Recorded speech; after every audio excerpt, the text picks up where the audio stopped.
अस्सलाम वालेकुम नाज़रीन, आप देख रहे हैं जीवन पाकिस्तान में आपका होस्ट पीर बख्श अलवी। नाज़रीन, आप देख रहे हैं कि बल्दियाती इलेक्शन इस्लामाबाद के अंदर एक इस तरह से हो गए हैं कि जिस तरह से एक समा बन जाता है किसी मामले में, किसी भी बात में। और कुछ कभी कोई मैच आप देखते हैं ना, तो सनसनीखेज़ सा माहौल नहीं बना होता। जैसे आजकल इस्लामाबाद में कुछ इस तरह से माहौल बना हुआ है, क्योंकि हुकूमत की तरफ से या इलेक्शन कमीशन की तरफ से आपस में कुछ इस तरह के मामलात हो गए हैं कि जिसकी वजह से कि पता नहीं इलेक्शन होंगे ना होंगे। लेकिन ये बात की है कि इलेक्शन होगा या ना होगा। मौजूदा कैंडिडेट जितने भी हैं यहाँ पर अपने तौर पे सब तैयारियां करने में लगे हुए हैं। और आपने देखे पहले कुछ हमारे इंटरव्यूज़, कुछ बातें देखी, और आवाम के अंदर बहुत से लोग अपने अपनी राय बयान कर रहे हैं और कुछ लोग अपने कामों को बयान कर रहे हैं। ज़ाहिर बात है, जब कोई बंदा इलेक्शन के दौरान होता है तो अपने कामों को बयान करके, अपनी कारकर्दगी को बयान करके तो फिर वो आगे चलता है और उसी के मुताबिक वो लोगों से वोट तलब करता है, अपनी कारकर्दगी बयान करता है। तो इसी तरह से यहाँ पर हमारे इस UC 95 के अंदर और हमारे इस एरिया के अंदर गोलड़ा रेलवे स्टेशन में हमने देखा है कि बहुत सारी ऐसी शख्सियात हैं जो कि पहले कभी सियासत में मतलब उनका सियासत के साथ कोई ताल्लुक नहीं था, दूर दूर से भी उनका कोई लिंक नहीं था। वो एक समाजी ख़ानदान से, कारोबारी ख़ानदान से थे, और अब वो सियासत में इन्वॉल्व हो रहे हैं, सियासत में आ रहे हैं। उसकी वजह क्या है और वो सियासत में क्यों आए, सियासत में आने की उनकी वजह क्या थी। इसी तरह से एक शख्सियत है यहाँ पर, हम मलिक यासिर जमान साहब हैं हमारे। ये एक समाजी और कारोबारी ख़ानदान से ताल्लुक़ रखते हैं, लेकिन हाल ही में इन्होंने सियासत के अंदर जैसे ही कदम रखा, और सियासत के अंदर कदम रखने के बाद इनसे कुछ सवालात पूछते हैं, कुछ इन्फॉर्मेशन लेते हैं कि इन्होंने सियासत में आने के बाद किस पार्टी को चूज़ किया और इस पार्टी को चूज़ करने की इनकी वजह क्या है और इस सियासत में आने की इनकी क्या वजह है। तो इसी बारे में इनसे बात करते हैं, गुफ्तगू करते हैं। अस्सलाम वालेकुम सर। जी वालेकुम सलाम। अच्छा सर, सब पहले तो अपना तारुफ करवा देंगे नाज़रीन। जी, मेरा नाम मलिक यासिर ज़मान है। मैं गोल्डा स्टेशन का रहायशी हूँ और मैं पाकिस्तान की मुख्तलिफ मल्टीनेशनल कंपनियों में बतौर रीजनल मैनेजर काम कर चुका हूँ। मेरे छोटे भाई मलिक एहसन ज़मान UC 95 से वाइस चेयरमैन के कैंडिडेट के तौर पर मुस्लिम लीग नून की तरफ से सामने आए हैं। हमारा सियासत में आने का मिशन क्या था और वजह क्या थी? चूँकि मेरे वालिद साहब पाकिस्तान रेलवे में 37 साल, उन्होंने मलिकुल ज़मान साहब, उन्होंने पाकिस्तान रेलवे में 37 साल अपनी खिदमत सर अंजाम दी। और हमारा घराना जो है एक दीनी लिहाज से और इस इलाके की एक नामवर मेरे वालिद साहब एक इस इलाके की शख्सियत है। चूँकि हमारा इस इलाके में ये मिशन है कि हम इस इलाके की खिदमत करें और इस इलाके की खिदमत की गर्ज से हम आगे आए हैं। माशाल्लाह मैं ख़ुद भी बरसर रोज़गार हूँ और मुख्तलिफ मल्टीनेशनल पाकिस्तान की कंपनियों में बतौर रीजनल मैनेजर मैंने खिदमत अंजाम दी हैं तकरीबन गुज़श्ता 20 साल से। और इसके अलावा मैं बिज़नेस से भी मैं लिंक्ड हूँ। मेरे छोटे भाई चूँकि बिज़नेस से भी कारोबार भी कर रहे हैं, इसके साथ साथ यहाँ के इलाके की समाजी खिदमत भी उन्होंने बहुत सारी की हैं, जिसमें बहुत सारी गोल्डा स्टेशन की बहुत सारी गलियों की जनाब पुख्तगी का काम उन्होंने इस इलाके में करवाया। और उसके अलावा यहाँ की बड़ी जानी पहचानी समाजी शख्सियत हैं। अच्छा, मैं आपसे ये यहाँ पे टोकूंगा आपको माजरत के साथ। मैं ये पूछना चाह रहा हूँ कि आपने सियासत में आने का फ़ैसला कर लिया, यानी कि सियासत में आ गए, तो सियासत में आने के बाद आपने तरक्याती काम तो पहले भी आप करवाते थे, समाजी शख्सियत थे आप, क्योंकि समाज के अंदर एक अच्छे आपके मतलब आप काम करवा रहे थे, सब कुछ नज़र आता है। लेकिन सियासत में आए, सियासत के आने की वजह आप बता रहे हैं, और साथ में आने के साथ ही आपने नून लीग को क्यों चूज़ किया, यानी कि दूसरी कोई पार्टी क्यों नहीं, इसकी क्या वजह होगी? देखिए, इसमें बेशुमार चीज़ें हैं। देखिए, मैं चूँकि PMLN का बहुत पुराना एक कारकुन भी हूँ और मुझे इस बात पे फ़ख्र है। देखिए, हम लोगों ने जो मुस्लिम लीग नून को चॉइस किया, वो उसकी चॉइस होने की 2-3 बेसिक वजूहात थी। सबसे पहली जो है PMLN की कारकर्दगी। देखिए, मियाँ नवाज़ शरीफ जब पहले दौरे हुकूमत में आए, दूसरे दौरे हुकूमत में आए, उन्होंने पाकिस्तान को मोटरवेज़ दी, एटमी धमाके किए। उसके अलावा उन्होंने पाकिस्तान में ऑरेंज ट्रेन का मंसूबा लॉन्च किया, और ये इसके अलावा उन्होंने हॉस्पिटल्स का जाल बिछाया, जिसमें स्पेशली मैं बात करूँगा और ज़िक्र करूँगा Rawalpindi institute of cardiology, Rawalpindi institute of urology, PKLI hospital, इसके अलावा स्वाद किडनी हॉस्पिटल, शरीफ मेडिकल कम्प्लेक्स। ये तमाम मुस्लिम लीग नून के मेन काम थे। जिसकी और इसके अलावा जो चूँकि मेरा ख़ुद कारोबार से तल्लुक़ है, 98 से लेकर जब जब मुस्लिम लीग नून की हुकूमत आई, इनके दौर में कारोबार बहुत तेज़ी से ग्रोथ में रहा। और स्पेशली डॉलर की जो एक रेट जो ऊपर जाने की रेशो थी, वो बहुत मतलब कम थी। मतलब आप अंदाज़ा लगा लें कि जब मुस्लिम लीग नून ने हुकूमत छोड़ी 2018 में, एट दैट टाइम भी डॉलर काफ़ी अर्सा तक एक 100 रुपीज़ से ऊपर नहीं गया, और मैक्सिमम इसकी जो परवान जो ये चढ़ा 110 से ऊपर नहीं गया। जो ही मुस्लिम लीग नून ने हुकूमत छोड़ी, जो डॉलर रेट एक रैपिडली ये तेज़ी से इसकी जो है ऊपर गया, और इन्फ्लेशन डे बाय डे बढ़ा, जो कि मेरे ख्याल में पाकिस्तान में जो मियाँ नवाज शरीफ साहब इन्फ्लेशन रेट छोड़ के गए थे, वो एट दैट टाइम 4 to 5% था। इन्फ्लेशन जो है 16% से अबव करके 21% पे गया। इसकी वजूहत क्या थी कि मुल्क एक स्टेबल रेशो से ऊपर जा रहा था। 2018 में एक इम्पोर्टेड जो इन्होंने तजर्बा किया टेस्ट ट्यूब बेबी का, जो कि इस्टेब्लिशमेंट एक मतलब एक ऐसा एक बेबी लेके आए जो कि नॉन पॉलिटिकल था, जिसका कोई एक्सपीरियंस नहीं था, और एक्सपेरिमेंट जिसने किया आके उसने मुल्क को डे बाय डे मसाइल में घेरी रखा। और मैं इसमें इसलिए कहूँगा PMLN चॉइस इसलिए बेटर है कि देखें मुसलसल जो है ना हमारी economy day by day disaster का शिकार रही। इंटरनेशनली भी हमारी जो है बड़ी बदनामी हुई उस दौरे हुकूमत में। PTI ने दावे तो बहुत सारे किए, जिनमें उसने 50 लाख घर, 1 करोड़ नौकरी, 1 करोड़ नौकरियाँ, बैरूनी सरमाकारी। 90 दिन में मुराद सईद ने कहा था कि जब हमारी हुकूमत आएगी तो हम 90 दिन में जनाब ऐसी इतनी बड़ी बैरूनी सरमाकारी लेके आएंगे कि यहाँ पर लोगों की लाइनें लग जाएंगी कारोबार की। तो सबसे ज़्यादा टारगेट जो हुआ वो कारोबारी लोग ही हुए। इसके अलावा 90 दिन में इन्होंने करप्शन का खात्मा करना था। इनका PTI का जो मंशूर था नया पाकिस्तान का, 1 बिलियन जो ट्री थे वो इन्होंने लॉन्च करने थे यहाँ पे पाकिस्तान में। पिशावर BRT जो कि 60 अरब जिसका तखमीना था वो इन्होंने उठा के 120 अरब तक ले गए। वो हमारे अवाम का पैसा था। मैं जब तकरीरें सुनता था इमरान खान साहब की, तो मुझे बड़ी खुशी होती थी कि यार ये बंदा जिस तरह के क्लेम्स कर रहा है, अगर ये कर गया तो इंशाल्लाह हम भी इसके साथ होंगे। लेकिन इस शख्स ने तो इतना मायूस किया है कि ये जो लोग जो इसके सपोर्टर्स थे वो भी अफसरदा है इस बात पर कि ये शख्स ने जो इतने इतने टॉल क्लेम्स किए और उन टॉल क्लेम्स में हकीकत कुछ भी नहीं थी। सबसे बड़ी चीज़, पिशावर BRT जो एक मंसूबा था, ये कहता था मेट्रो बसेस हमने नहीं बनाने, हम लोगों को हेल्थ फैसिलिटीज़ देंगे।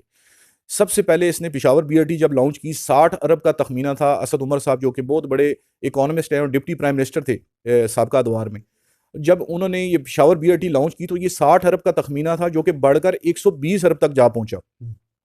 और इस हवाले से इनके दावे तो बहुत बड़े बड़े थे, लेकिन हकीकत में इसमें बहुत सारे मसाइल थे। इनके तोशा खाना स्कैंडल अभी तो आपके सामने मंजर आम पर आ गया। जब खान साहब से पूछा गया, जब ये बोलते होते थे कि यार ये तुम्हारे बाप का पैसा है, जब किसी से भी ये कहते थे कि फलाने ने ये इससे अपने गवर्नमेंट के खजाने से कोई फायदा उठाया, तो ये इनका सबसे बड़ा जो वर्ड होता था वो लोगों को बड़ा इंप्रेस करता था कि ये तुम्हारे बाप का पैसा है। ये तोशा खाना में देखें, जैसे घड़ी का एक जो सऊदीया के जो किंग्स थे उन्होंने पाकिस्तान को तोहफा दिया था, वो प्राइम मिनिस्टर के तोहफे नहीं थे। अगर आपने लिए भी तो आप में और पिछलों में फ़र्क क्या था, जिसको आपने तो भैंसें बेची आते साथ, कट्टे बेचे और लोगों को मुर्गियों पे लगाया और इस तरह की बातें आपने की। लोगों को इतने इतने बड़े टाल क्लेम्स करके आपने लोगों को अपनी तरफ माइल किया। जब आपको पिछले 4 साल आपको मिले, आपने उसमें किया क्या? आपने डिलीवर्ड क्या किया? आपने स्वाय लोगों को चोर चोर चोर कहने के अलावा आपने कुछ भी नहीं किया। हम जैसे नौजवान जो कि पढ़े लिखे नौजवान हैं, मैं मास्टर्स इन बिजनेस एडमिनिस्ट्रेशन मेरा मैंने किया हुआ है पाकिस्तान बरानी यूनिवर्सिटी से, मैं M.Com हूँ। और हम लोग जब ये सुनते हैं, हम लोग देखते हैं, हमने बड़ी कशिश थी आपके इदारों में खान साहब, आपने हमें बहुत ज़्यादा मायूस किया। इसके अलावा आपने पंजाब में उस्मान बुज़दार जैसा वज़ीर आला लगाया, जिसको आपने PTI टाइगर और इंज़माम उल हक का नाम दिया। आप उन लोगों ने क्या किया पाकिस्तान के लिए? पंजाब के अवाम के साथ उन्होंने बदतरीन सलूक किया। शहबाज शरीफ जैसा वज़ीर आला जो कि पाकिस्तान का वज़ीर आला था पंजाब का, जिसने बेशुमार तरक्याती काम कराए, और उस शख्स को अगर आप क्रिटिसाइज़ जितना मर्ज़ी कर लें, लेकिन जो डेवलपमेंट के काम है, जो लोगों की खुशहाली के काम थे, आप उस पे आप उनको कभी भी नहीं ये डिनाई कर सकता कोई भी कि पंजाब के लोगों को कितना फ़ायदा दिया इन्होंने।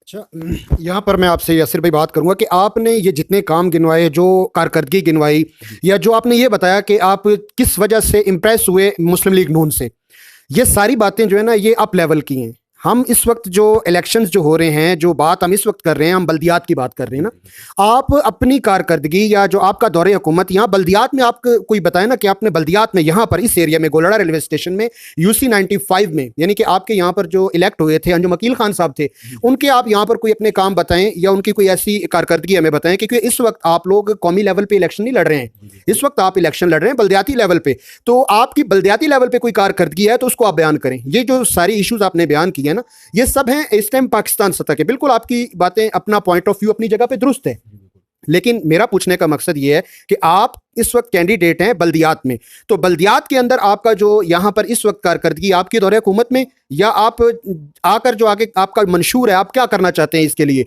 उसके बारे में ज़रा आप बताएंगे, कुछ अपनी रोशनी इस बारे में डालें। जी भाई, आपने बड़ा अच्छा सवाल किया और बड़ा ये अहम सवाल है कि इलाकाई सतह पर मुस्लिम लीग नून के जो कैंडिडेट थे वो 1 टाइम इलेक्ट हुए, जनाब अंजुम अकील खान साहब। उनकी कारकर्दगी क्या है? देखें, 2014 से लेकर 2017 तक चूँकि मुस्लिम लीग नून की हुकूमत रही, इस दौरे हुकूमत में जनाब अंजुम अकील खान साहब ने सबसे ज़्यादा UC-95 में गलियों की पुख्तगी का काम कराया। यहाँ पर लोगों की गलियों में बेशुमार मसाइल थे, सिविल लाइंस का मसले थे, सुई गैस की फरामी उन्होंने जनाब फराम की। इसके मेरे पास डॉक्यूमेंट्री प्रूफ्स है। अगर कोई बंदा ये क्लेम करता है कि वो जो गलियों की पुख्तगी गोल्डा स्टेशन और इसके मुजाफात बैकड़ फतेह बख्श जोध रोड और इसमें बेशुमार जो मसाइल थे, उन तमाम का हल जनाब अंजुम अकील खान साहब ने किया। सबसे पहले जो सुई गैस की जो फरामी की बात मैं आपको करूँगा, सुई गैस का जनाब अंजुम अकील खान साहब ने इस इलाके को दी। और उसके बाद हमारे इलाके के जनाब मलक नवाज साहब थे, जो कि यहाँ से जनरल कौंसलर थे और हमारे इस बरादरी से थे, जो आज़ाद हैसियत में इलेक्शन लड़ के मुस्लिम लीग नून में शामिल हुए। उन्होंने मलक नवाज साहब के साथ मैं खुद जाके जी13 में हाउसिंग फाउंडेशन की पाइपलाइन के साथ जोड़ने के लिए हम खुद गए। और उसके ऊपर उसकी वजह से हाउसिंग फाउंडेशन ने मेरे जो रिलेटिव है, कज़न है मेरे मलक नवाज साहब, उनके ऊपर FIRs भी हुई इसके हवाले से, सुई गैस के हवाले से। अच्छा, मैं दूसरा, यहाँ पर बात जी जी रोकूंगा आपसे। मैं ये कहूँगा कि आप ये सारी जो बातें बता रहे हैं, यानी कि अपने जो काम गिनवा रहे हैं आप ये सारे, इसके बारे में जो क्लेम दूसरी तरफ से हो रहा है, उनका कहना ये है कि ये जितने काम हो रहे हैं या आप लोगों ने करवाए, इनके फंड्स जो मंजूर हुए थे वो हमारे दौरे हुकूमत में हुए थे और वही उन्हीं फंड्स को उठा के आप लोगों ने लगा दिया और आज आप लोग कह रहे हैं कि जी हम लोगों ने ये काम करवाए हैं, जी तो ये हमारी तरफ से। इसके बारे में कुछ बताएंगे हमें? जी इसके बारे में देखें, बहुत सारे लोग ना बड़े बड़े टॉल क्लेम्स करते हैं। लेकिन जिसमें हकीकत क्या है, रियलिटी ये है कि यहाँ के अवाम जानते हैं किसने यहाँ पर खिदमत की और किसने यहाँ पर सिर्फ नारे लगाए और यहाँ पर लोगों को चकमा दिया, कौमी सतह पर भी, इलाकाई सतह पर भी। इसमें सबसे पहली बात तो मैं ये कहूँगा, पिछले अभी चूंकि अभी हमारे पास PMLN की हुकूमत तो लास्ट 6 मंथ्स पहले आई है। इससे पहले PTI की हुकूमत थी, 4 साल असद उमर साहब यहाँ से इलेक्ट होके आए। सबसे बुनियादी मसला था, 2 साल पहले यहाँ पर बिजली के मीटर्स के ऊपर बंदिश थी। बिजली के मीटर्स के ऊपर बंदिश की इस वजह से थी कि CDA ने यहाँ पर पाबंदी लगाई थी कि यहाँ पर कंस्ट्रक्शंस तेज़ी से हो रही हैं और उस कंस्ट्रक्शन की वजह से बिजली के मीटर्स पर पाबंदी लगी तो यहाँ पर कंस्ट्रक्शन रुक जाएगी। यहाँ पर बेसी का ये आलम था कि मैं किसी भी पार्टी का नाम अगर लूँ तो कोई भी पार्टी इस बंदिश के खात्मे के लिए एग्री नहीं थी, क्योंकि इसका एक बड़ा लंबा प्रोसेस था, कोर्ट में जाकर इसकी रिट दायर करनी थी। मेरे कज़न मलक ज़ुबैर एडवोकेट साहब, उनकी मैं काविश को बड़ा सराहता हूँ। मैं इसलिए कहता हूँ हमारी फैमिली समाजी खिदमत के लिए आगे आई है। उन्होंने इस चीज़ को जानते हुए मेरे साथ उनकी डिस्कशन हुई और हमने मिलकर एक रिट दायर की जो जस्टिस अतर मिल्ला की अदालत में। उसमें जाकर हमने बिजली के मीटर्स के ऊपर बंदिश के खात्मे के लिए हमने रिट CDA को पार्टी बनाया और पार्टी बना के आज भी आप जो बहुत सारे टॉल क्लेम्स करते हैं, आप उनसे पूछ लें कि वो रिट में, अगर आप कहते हैं मीडिया पे मैं शाया कर सकता हूँ, मलक यूनुस अवान के नाम से वो रिट दायर हुई CDA के ऊपर। जस्टिस अतर मिल्ला की अदालत से हमने वो फैसला लिया और फैसला लेके इंतज़ामिया से हमने उसको इम्प्लीमेंट कराया और वापडा को पार्टी बनाकर हमने वो बिजली के मीटर्स के ऊपर बंदिश का खात्मा करवाया। सबसे पहला काम जो इस इलाके की खिदमत के लिए किया, और हम उसका कोई क्रेडिट नहीं लेते, हमारा ये हक था, इस इलाके का हमारे ऊपर कर्ज था जो हमने अदा किया। सेकेंडली, जोध रोड, देखें पिछले 4 साल हुकूमत रही PTI की, असद उमर साहब और जितने भी यहाँ पर हमारे भाई हैं, PTI वाले भी हमारे भाई हैं, जो इस वक्त कैंडिडेट PTI से हैं वो भी मेरे भाई हैं, मेरे इलाके के हैं, मेरी बरादरी के हैं, मेरे माथे का झूमर हैं। लेकिन ये देखें 4 साल इनकी हुकूमत रही, ये अपने दौरे हुकूमत में एक प्रोजेक्ट भी मुकम्मल नहीं करके गए। अब इन्होंने ये क्लेम किया, ये जो मेन रोड है, गोल्डा रोड है, जी13 से लेकर गोल्डा स्टेशन तक कारपेटेड रोड आपके सामने अभी भी बन रही है और कारपेटेड रोड बनी है, अहले इलाका भी जानते हैं। वो गोल्डा स्टेशन तक रोड अंजुम अकील खान साहब ने मुस्लिम लीग नून के फंड से बनाई और अभी भी उस पर काम लगा हुआ है, जो कि यहाँ पर अरशद खान प्लाजा तक, यहाँ तक वो कंप्लीट होगी। सेकंड फेज में उनका इसी का अंजुम अकील खान साहब ने ऐलान भी किया और हमने उनको इंसिस्ट किया कि ये जो प्रोजेक्ट है इसको गोला दरबार तक लेके जाया जाए। और इसके अलावा सबसे बड़ी जो यहाँ के इलाके के लोगों की खिदमत करने के लिए हम आगे आए हैं, उसमें हमारा मेन मंशूर जो गैस की जो मेन लाइन है वो मेन रोड्स तक तो आई है, लेकिन उसकी रसाई अंदर लिंक गलियों तक नहीं जा सकी। उसके लिए हमारा प्लान ये है कि हमने अंजुम अकील खान साहब से कहा है कि वो ये फंड मंजूर करवा के बलदियाती इलेक्शन के बाद इस चीज़ को इम्प्लीमेंट करवाएं कि ये डिस्ट्रीब्यूशन लाइन्स गलियों तक, अंदर तक इसकी रसाई हो और ताकि हमारा घर घर तक यहाँ पर इलाके के मीटर लग सकें। और इसके अलावा बहुत सारी ऐसी गलियाँ हैं जिनकी पुख्तगी का काम नहीं हो सका, जिसमें मतलब इंतकामी निशान भी बनाया गया कि वो शायद हो सकता है PMLN की हों, पीपल्स पार्टी की हों, जमात इस्लामी की हों। हमारा मिशन ये है कि बिला तफरीक सब की गलियां बने, सबके मसाइल उनकी दहलीज पर हल हों। देखें, हम अगर इस सियासत में आए हैं तो हम इस सियासत में आने के बाद हमारा मंशूर ये है कि इलाके की खिदमत, नाम तो अल्हम्दुलिल्लाह मेरे वालिद साहब का भी बहुत था इस इलाके में, जी। और अल्हम्दुलिल्लाह मैं खुद भी पढ़ा लिखा नौजवान हूँ, मेरा छोटा भाई भी इस काम के लिए मुकम्मल तौर पर यहाँ पर है। जी। और हम लोग गोल्डा स्टेशन में, मेरे रात दिन मेरे घर के, मेरे डेरे के हर वक्त मेरे दरवाजे खुले हैं आम लोगों के लिए। चाहे हम इलेक्शन जीतें या हारें, हम लोगों की खिदमत का मिशन जारी रखेंगे और मुस्लिम लीग नून के प्लेटफॉर्म से जनाब भरपूर यहाँ के लोगों के लिए के साथ ताउन करते रहेंगे।